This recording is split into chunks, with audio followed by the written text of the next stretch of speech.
حي على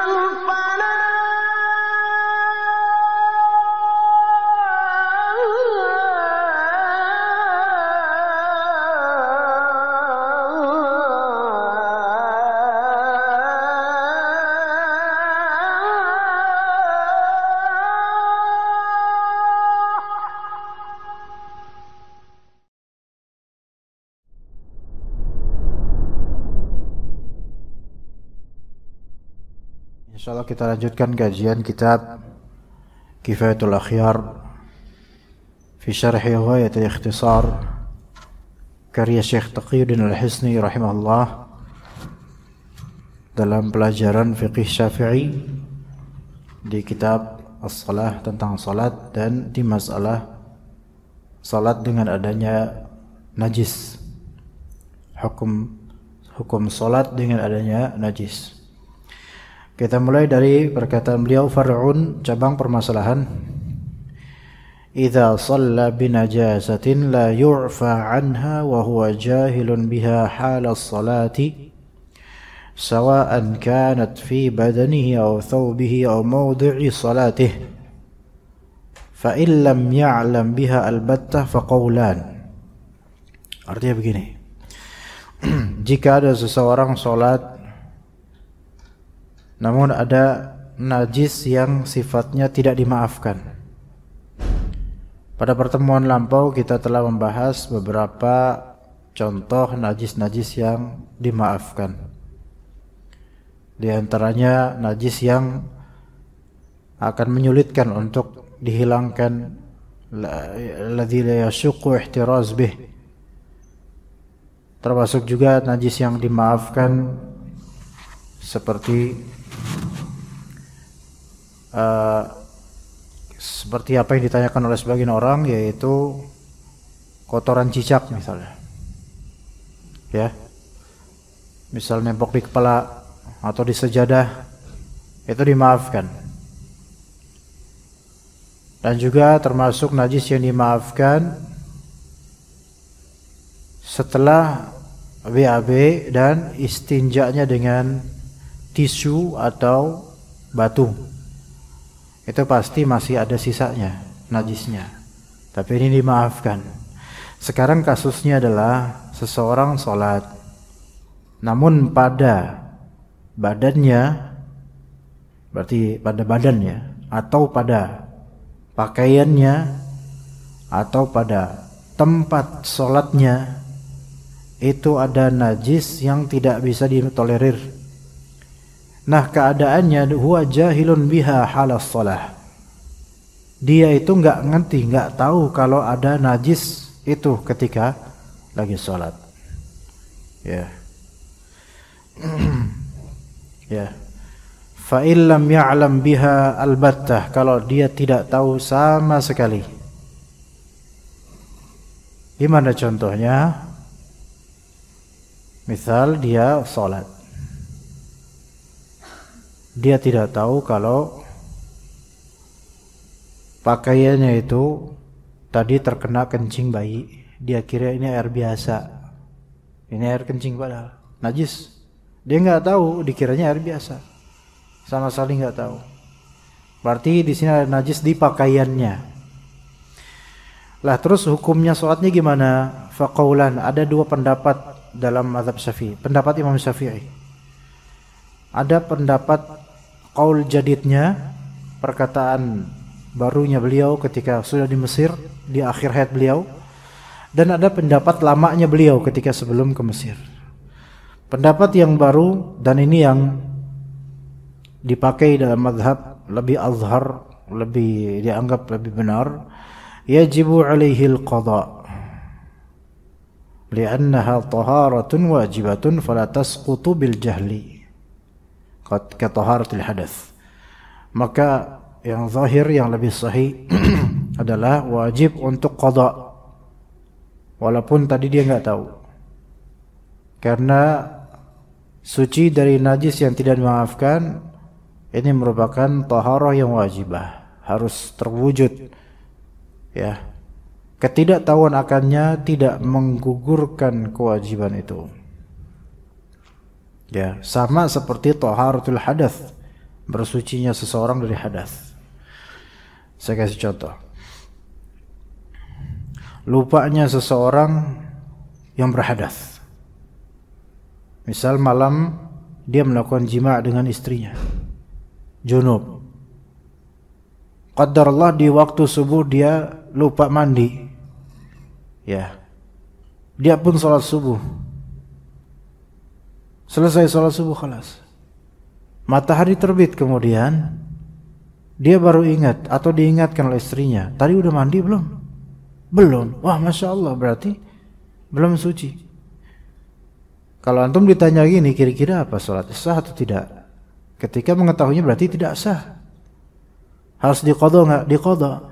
Begitu juga ketika seseorang tahu akhirnya bahwasanya dalam sholatnya ada najis, maka dianggap tidak sah. Ketika dia mengetahuinya tidak sah sholatnya dan wajib untuk mengqadha. Ini menurut pendapat yang zahir dalam mazhab Syafi'i, dan ini pendapat jadidnya Imam Syafi'i di Mesir.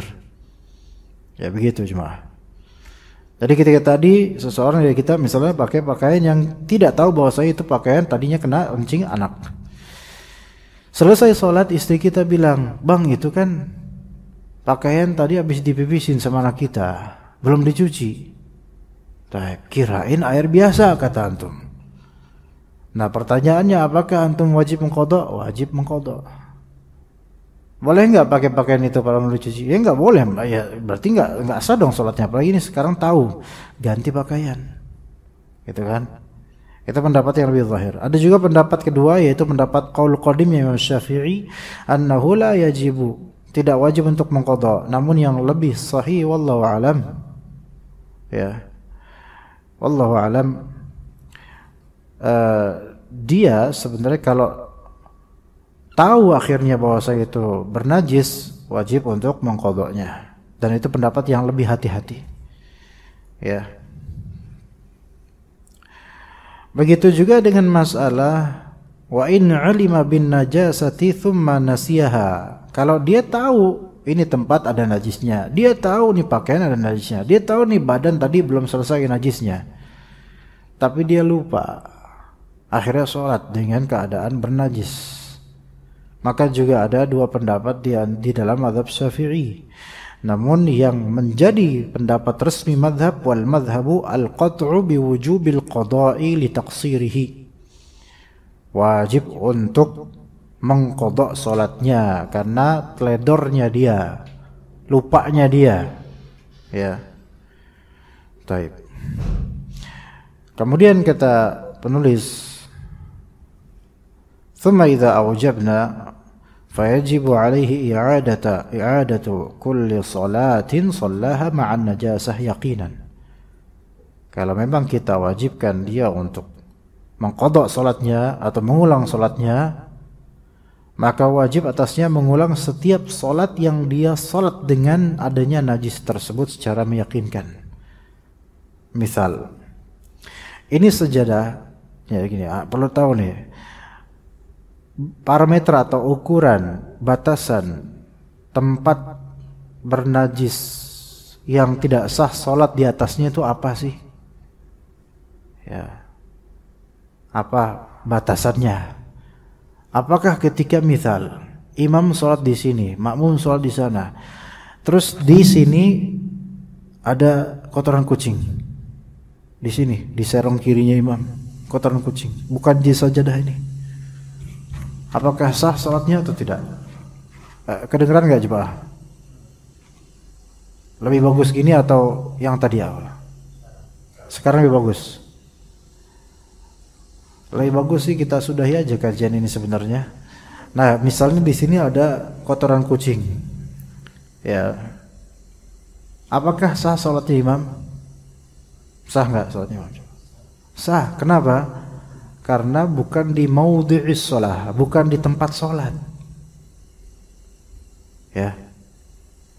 Jadi kalau misalnya ada kucing, antum sholat di sajadah suci gitu, ada kucing jalan, kemudian kucingnya itu malah kencing di samping antum. Kencing di samping antum. Antum ngapain habis itu? Jangan ikut kencing, jangan. Ngapain habis itu? Ya nggak ngapa-ngapain. Ya udah. Gitu. Artinya tetap sah sholatnya karena dia kencing bukan di tempat antum sholat. Walaupun itu di masjid. Ya. Tapi bagaimana kalau dia kemudian kita sholat di sajadah, terus kucingnya menggeliat di sajadah dan dia mulai mengeluarkan jurus seperti mau misalnya. Ini ancar-ancarnya mau ini dia kayak ini. Apakah antum diamkan atau antum usir? Ayo coba. Usir, jangan didiemin. Zon atau persangkaan antum ini udah posisi ini mau mengeluarkan teleknya nih. Ya usir, tapi jangan pakai suara. Shh, pergi, ya batal sholat itu. Jadi usir dengan gerakan sampai dia pindah. Taib. Anggaplah dia itu tiba-tiba aja kencing. Nah, antum Allahu Akbar pakai sarung. Sholat pakai sarung atau pakai celana, oke? Pakai celana aja dah, seperti karena nggak ada yang pakai sarung. Pakai celana.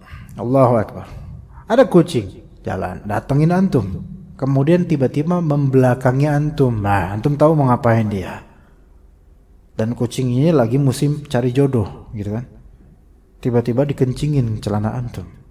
Ces, kena. Ya. What are you gonna do? Ayo, yang bisa jawab saya benerin kalau bener. Ya. Dikira dapat hadiah gitu. Enggak.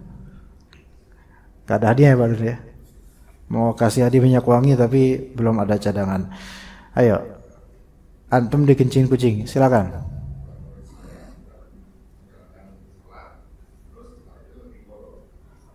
Membatalkan sholat.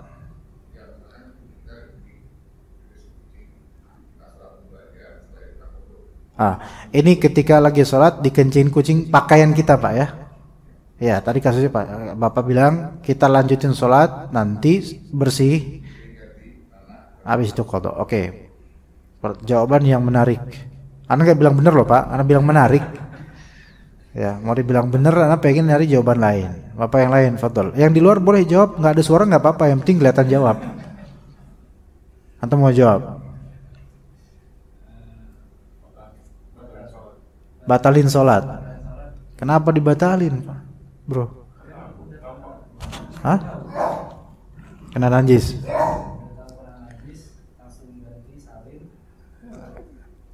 Batalin sholat, ganti salin qadha gitu. Salin di mana? Antum di kantor.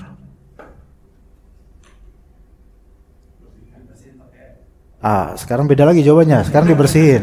Oke. Kan di kantor. Di kantor berarti dibersihin. Oke, air.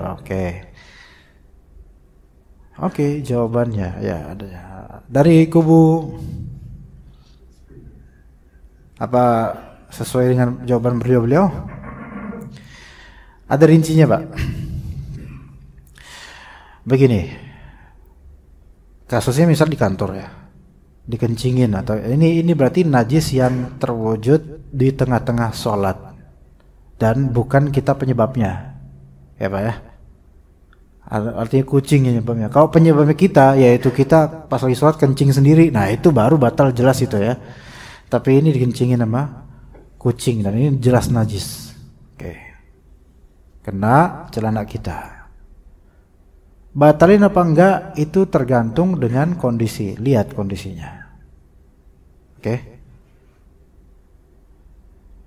Kalau misalnya kamar mandi jauh, tempat wudu jauh untuk membersihkan itu, maka batalkan karena akan terjadi banyak gerakan terlalu banyak ya. Ya. Di situ ada tempat wudu kan ya. Nah, kalau di situ nggak tergolong jauh Pak.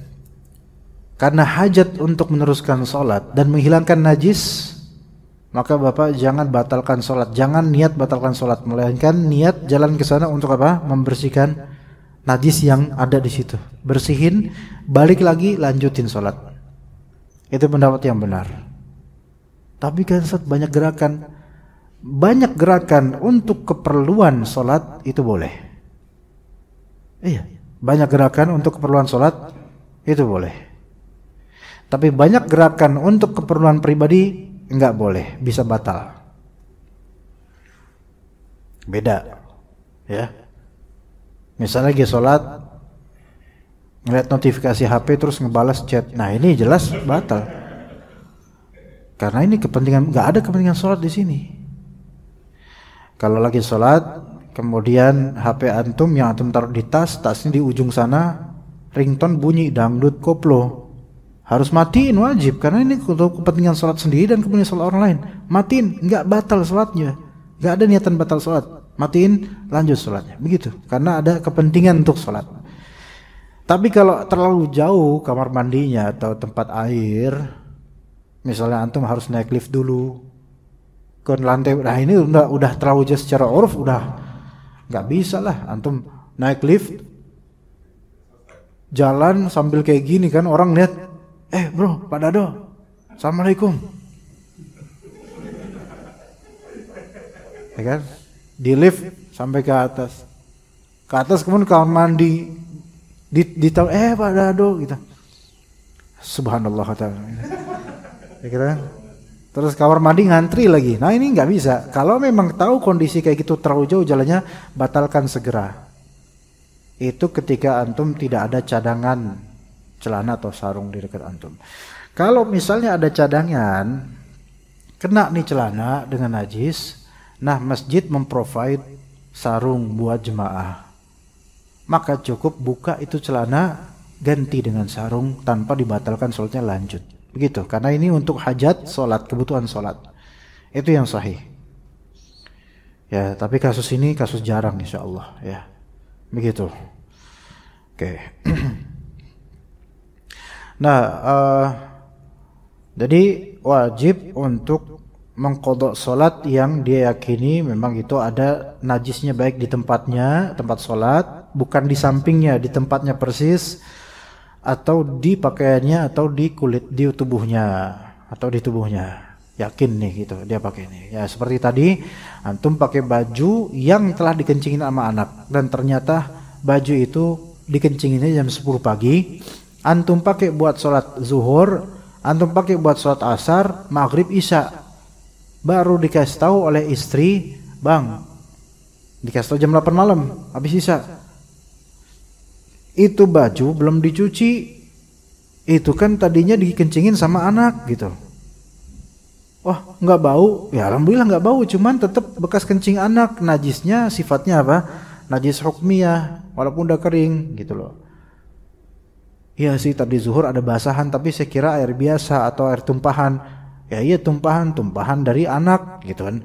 Nah, maka apa hukumnya? Wajib mengqadha dan mengulang sholat apa?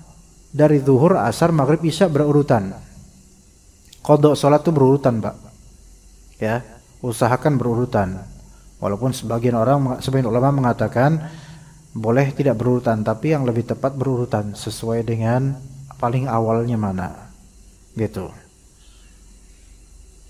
Taib. Fa in ihtamala hudutsuha ba'da sholati fala syai'a 'alaihi. Kalau misalnya ada posibilitas ini najis terwujud setelah sholat, maka nggak masalah.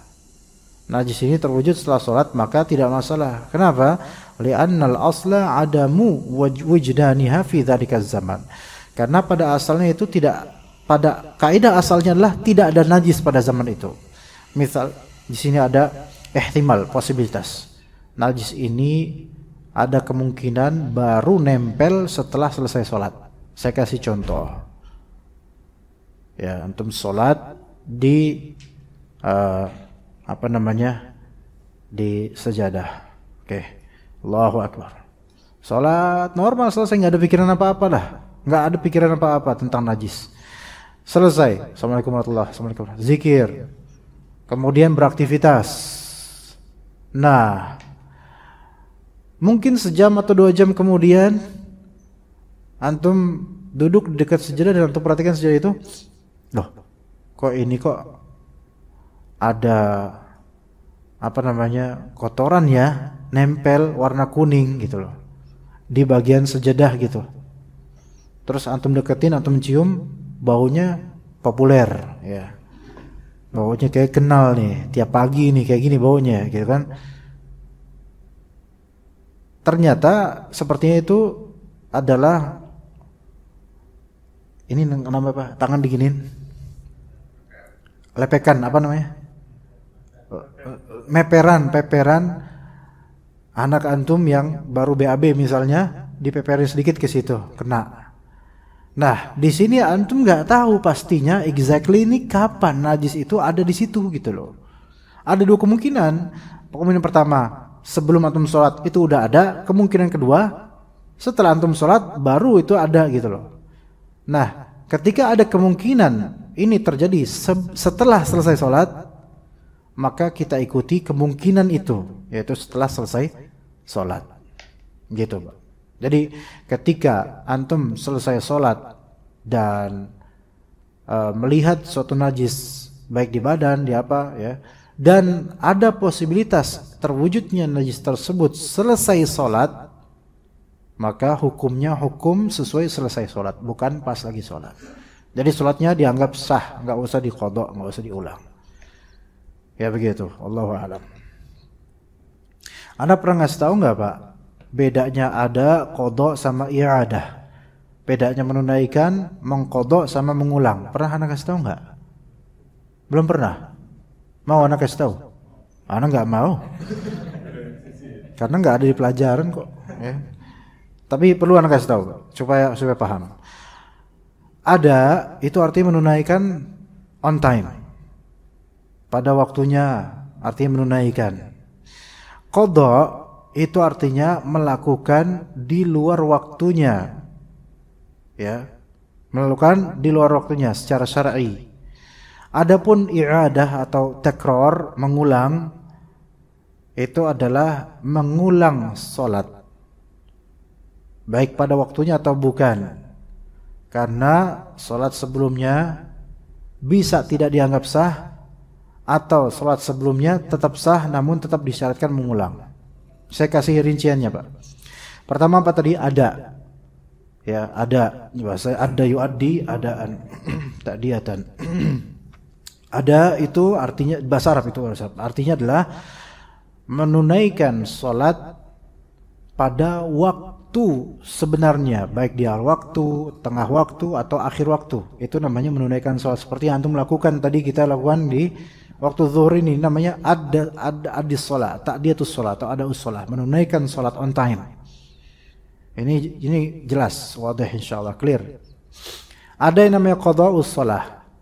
Mengqadha sholat itu adalah melakukan sholat setelah waktunya, setelah waktunya selesai, karena ada sebab. Oke, paham sih? Melakukan sholat di luar waktunya atau setelah selesai waktunya karena ada sebab. Sebabnya boleh jadi ketiduran. Oke? Sebabnya ketiduran. Atau sebabnya lupa. Jadi dia qadha di luar waktu, kayak puasa Ramadan. Orang mengqadha Ramadan, puasa Ramadan karena ada sebab, sakit, safar, kan gitu. Maka mengqadha puasa Ramadan kan artinya melakukan puasa, mengganti puasa Ramadan di luar bulan Ramadan. Sama mengqadha salat juga gitu, Pak. Oke? Mengqadha salat juga seperti itu.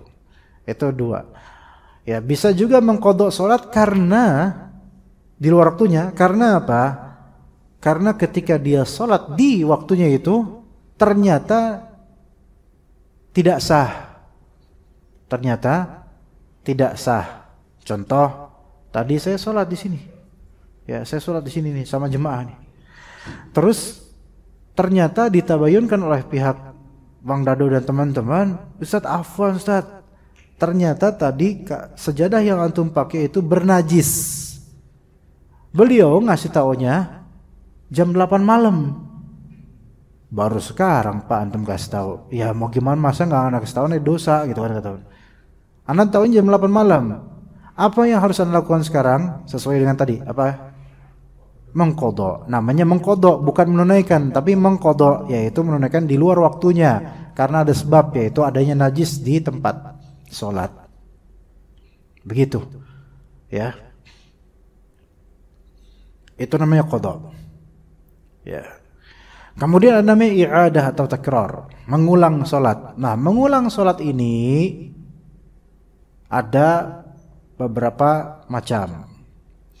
Ada mengulang salat karena tadinya tidak sah, tapi tepat di waktunya. Salat yang tadi nggak sah.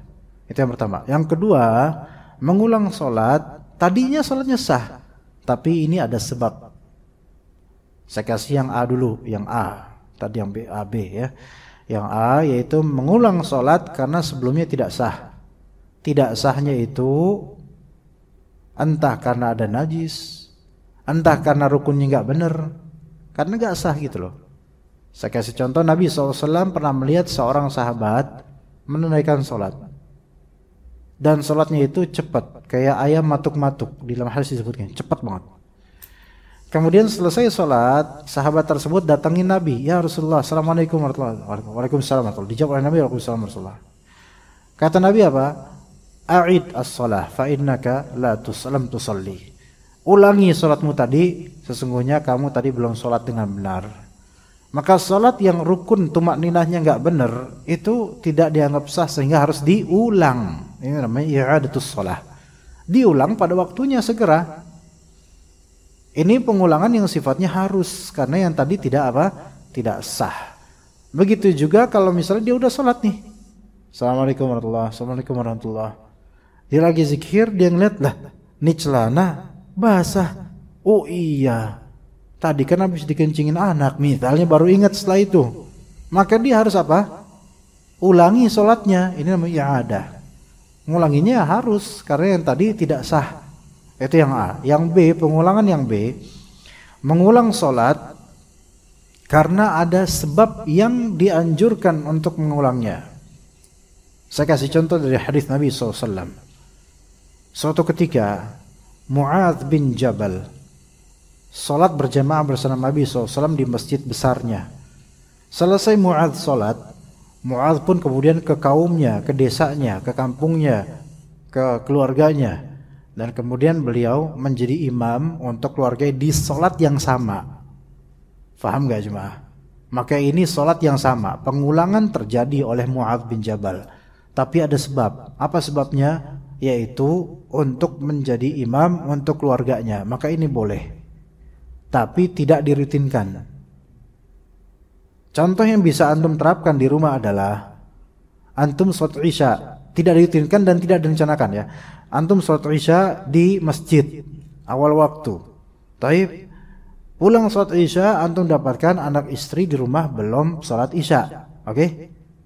Maka kemudian antum ajak, ayo sholat isya, biar bapak jadi imam sekarang. Loh, kan bapak udah sholat tadi. Betul, udah sholat. Tapi dalam hadis sebagaimana Mu'adz bin Jabal diperbolehkan untuk mengulang sholat isya.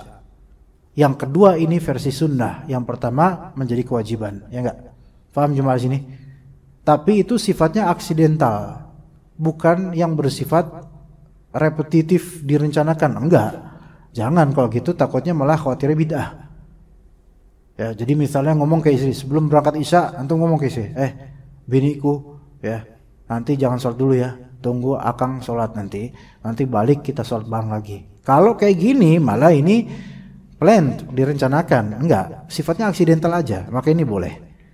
Oke? Itu sampel pertama, ada hadisnya. Sampel berikutnya dengan sunnah yang sama.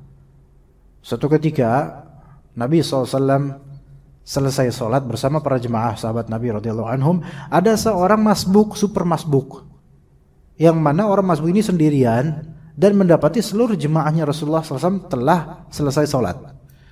Cengar-cengir kan, ya udah selesai sholat. Maka apa kata Nabi SAW? Siapa di antara kalian yang mau bersedekah pada akh itu? Bersedekah apa? Yaitu sholat lagi berjamaah bareng dia satu orang. Faham gak jemaah maksudnya? Jadi yang tadi telah selesai sholat itu di pick up, dipetik untuk menjadi imam atau makmum untuk orang yang masbuk belum sholat ini. Orang yang masbuk ini the first time untuk sholat itu. Tapi untuk yang di pick up ini second time, kedua kalinya dia sholat dengan sholat yang sama, niatan yang sama, dengan niatan untuk sunnah. Maka ini boleh.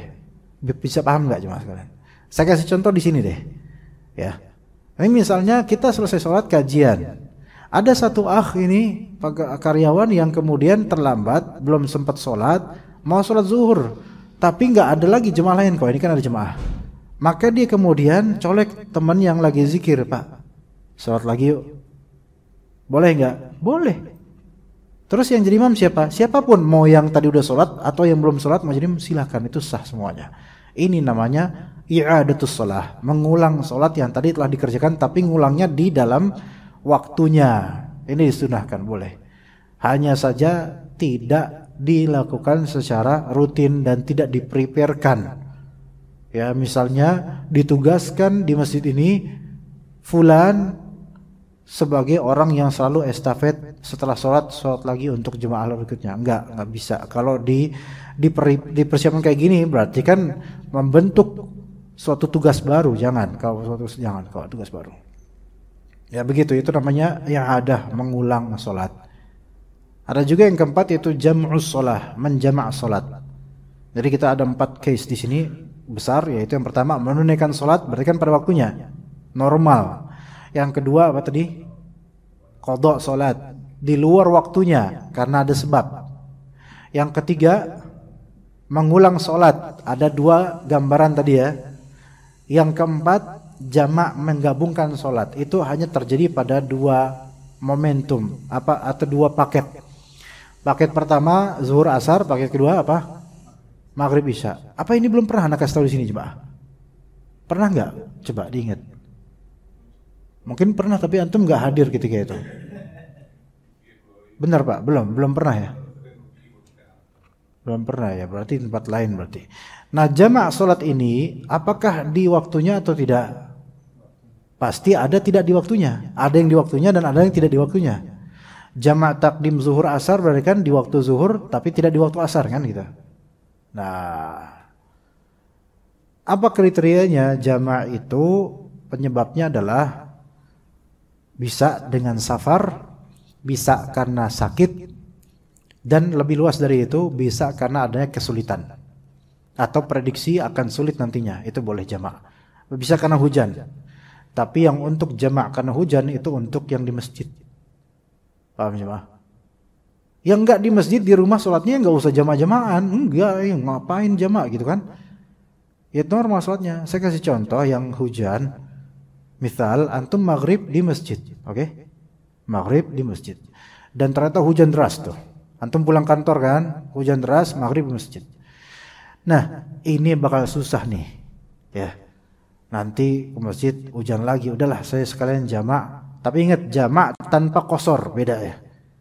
3-4 berarti kan, maghrib 3, asar isya 4. Enggak boleh diqasar itu karena antum bukan musafir.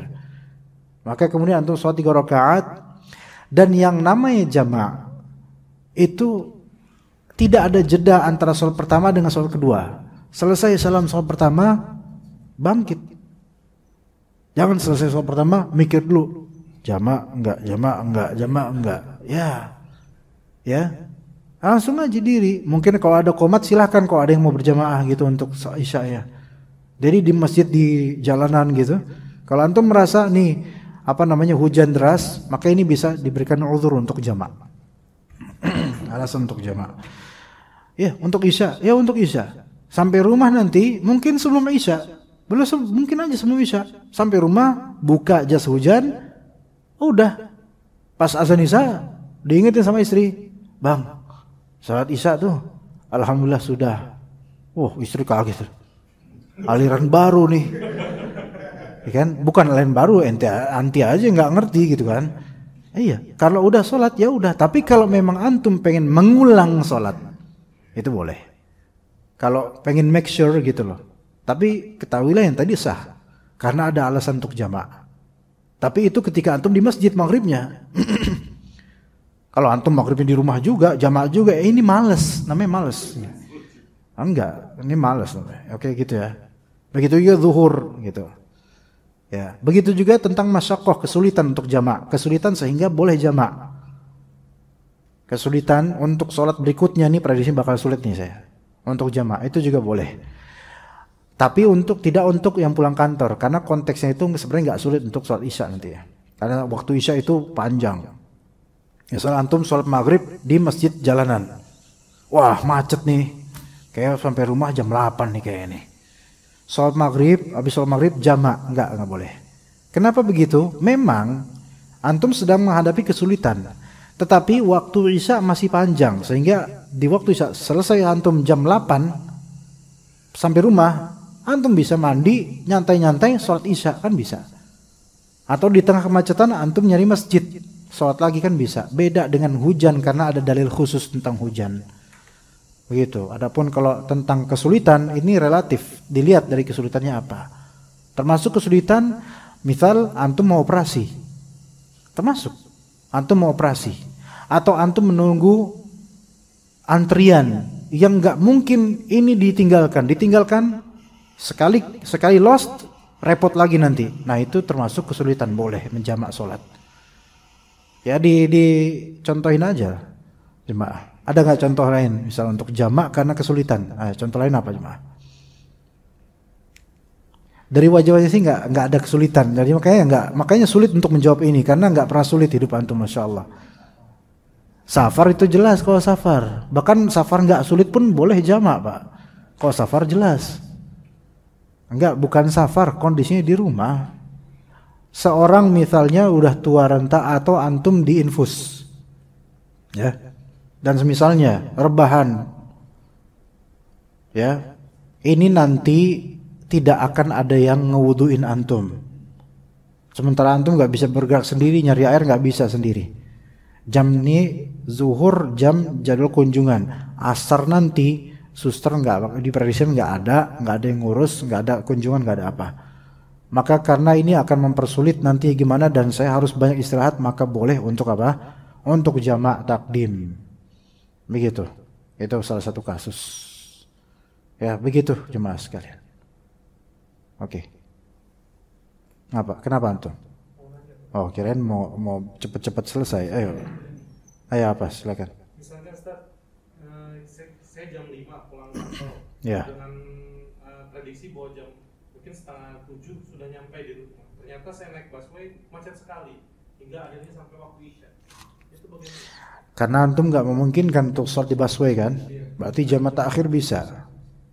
Kalau bisa sih jangan gitu terus. Ya, kalau bisa nggak bisa naik kendaraan nggak bisa. Ya nggak ada kendaraan pribadi misalnya. Kendaraan pribadi antum parkir di stasiun atau gimana nggak? Emang nggak punya kendaraan pribadi? Pak, beliin dia motor. Ya, beliin, kesian. Kalau emang seperti itu kondisinya, iya bisa jamak takhir. Cuman sebagai muslim apakah antum akan begitu terus selamanya gitu loh? Betul. Rata-rata orang Bekasi. Kalau itu cuma special case karena mau ke suatu tempat tidak. Alright. Alhamdulillah kalau special case occasional aja alhamdulillah. Tapi kalau everyday daily rutinnya kayak gitu, cari kerjaan lain deh. Ya, misalnya jadi marbot masjid biar tepat. Iya. Ya, itu termasuk sesuatu yang menyulitkan. Dan teman-teman yang memang pulang kerja dan dia nggak bisa kecuali harus di dalam busway dan macet, keluar nggak mungkin, wudhu nggak mungkin, dan desek-desekan, itu sholat nggak bisa itu. Iya. Walaupun ada ulama Hanabilah yang menyatakan apapun kondisinya antum harus tetap sholat, walaupun berdiri. Tapi kan walaupun berdiri pun susah ya. Kita kan harus menjaga ini, termasuk supirnya, apalagi supirnya. Lagi supir gini sholat, ya kan susah. Ya. Iya. Nanti harus baca subhana rabbil azimi, taunya innalillahi wa inna ilaihi raji'un kan gitu. Jadi case seperti ini dimaklumi, supir juga dimaklumi seperti itu, supir busway, supir ya yang resmi ya, atau memang supir angkot yang memang nggak mungkin kan untuk minggir gitu, maka dimaafkan insyaallah untuk jamak takhir. Iya. Bahkan kadang-kadang seperti kemarin anak cuman ngantri di rumah sakit untuk dapetin obat dan semisalnya aja itu kadang-kadang dan nungguin pasien dan seterusnya. Itu yang nungguin loh, yang layat, yang apa? Visitornya itu loh. Itu bisa dapat uzur untuk menjamak loh. Karena saking sibuk dan repotnya untuk ngurusin pasien dan seterusnya. Dokter-dokter juga gitu, banyak. Ya, jadi lebih luas, jamaah itu lebih luas, tapi qasar hanya untuk case safar umumnya, biasa safar. Itu pun safar dengan kriteria tertentu. Ya, cukup sekian insyaallah. Sallallahu ala nabi. Kalau jalan motor Anda pikir nggak ada untuk jamak, Pak.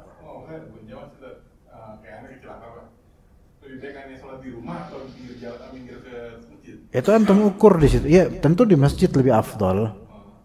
Di masjid lebih afdal. Ketika antum nemu ke masjid, itu lebih afdal ke masjid. Tapi kalau memang walaupun gimana? Enggak masalah. Ke masjid dulu, iya. Tapi kalau emang antum berat untuk ke masjid, ya mungkin ada beberapa alasan lain, mungkin faktor tubuh yang ngelekep ya gitu ya. Pengen langsung ke rumah aja untuk sholat di rumah misalnya lebih afdol, mungkin itu lebih afdol case-nya itu. Karena ke masjid pun jemaah udah selesai gitu kan. Mungkin bisa ke rumah, tapi Anda sih lebih recommended di masjid karena dapat pahalanya 27 kali lipat walaupun jemaahnya selesai. Walaupun sendiri. Dan juga dengan ilmu tadi antum bisa sama orang yang telah sholat, antum pick up dia. Bang, diri bang. Nah apa? Ya kan ini direkam, antum bikin klip, antum bang dengerin bang. Iya kan bisa gitu. Iya. Oh, iya orang, ya antum kasih tahu. Boleh. Antum tepok dia. Bisa. Antum di sampingin langsung, ikutin tepok itu. Yang tahu dia maghrib, dia tetap sholat sunnah kan, tidak bersuara keras kan? Ya terserah dia. Boleh bersuara keras boleh. Enggak. Kalau dia tahu bahwasanya makmumnya ini mau sholat maghrib, dia boleh bersuara keras. 2 rakaat tapinya. Iya, tapi umumnya sih dia nggak bakal suara keras kalau di sholat sunnah. Bahkan dia bingung nih. Ini gue sebagai apa nih kata dia. Dia sholat maghrib, saya sholat sunnah gitu kan. Iya, nggak mungkin juga dia infoin ke antum kan. Afwan bang, saya sunnah. Kan nggak mungkin. Bubar, ya gitu. Sallallahu ala nabiyina Muhammad wa ala alihi wa sahbihi ajma'in. Subhanakallahumma bihamdika asyhadu an la ilaha illa anta astaghfiruka wa atubu ilaik. Assalamualaikum warahmatullahi wabarakatuh.